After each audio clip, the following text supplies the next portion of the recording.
Experimental design is the process of planning a study to meet specified objectives. In order to do so, you would have to follow four main principles to ensure that it is done correctly. The first principle is control, making conditions as similar as possible for all treatment groups to reduce variation. Randomization is the next principle, which allows us to equalize the effects of unknown or uncontrollable sources of variation. Next, we have replication, which is replicating the entire experiment with the controlled sources of variation at different levels. Last but not least, we have block, which isn't essential but it's useful. Blocking is grouping individuals together, then randomizing them within each block.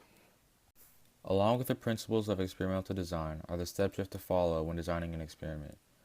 In all experiments, the first thing you must do is plan. When planning, you want to state what you want to know and your goals for once you have conducted the experiment. The next step in designing an experiment is specifying the response variable, or the variable of interest. This is very important because it gives the main idea of your intentions in undergoing the experiment.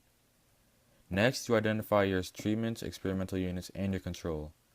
Treatments are the specific factors in your experiment plus the levels of each factor. Experimental units are the who or what that is being tested. And lastly, control variables are any known sources of variability that can be controlled. Another essential step in designing an experiment is randomly assigning experimental units to treatments. This is done to equalize the effects of unknown or uncontrollable sources of variation. And last but not least, you replicate your experiment with the control sources of variation at different levels and draw a diagram to explain the key points of your experiment. The purpose of both experiment designs is to demonstrate if two or more variables are statistically significant, which simply means that the variables affect each other in a cause and effect relationship. The completely randomized design randomly selects subjects and a sample into two or more equal groups, each receiving one treatment. This design is best used if there is one large homogeneous sample. The block design splits a sample into two or more categories, which are then randomized into two groups per category. Each randomized group receives a treatment. This design is best used in a heterogeneous sample to control confounding variables. Both methods require large sample sizes in order for the experiment to be statistically significant. In addition, the experiment must be replicated on a sufficient number of subjects so that the response differences are more apparent. In the end, the experiment should be generalized to broader populations, meaning it should be applicable to a variety of different settings.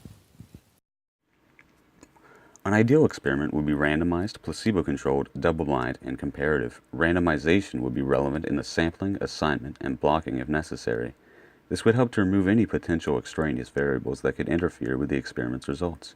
Placebos are used to add an extra level of control to the experiment to determine if the treatments have a physical effect instead of just a perceived effect. Placebos are one of many ways to have control in the experiment. A double-blind experiment ensures that the subjects are unaware to the response variable and the researchers are unaware to which group the subjects belong to. An ideal experiment would also be able to compare results between different treatments. This can be done through blocking or just having a control group with no treatment given.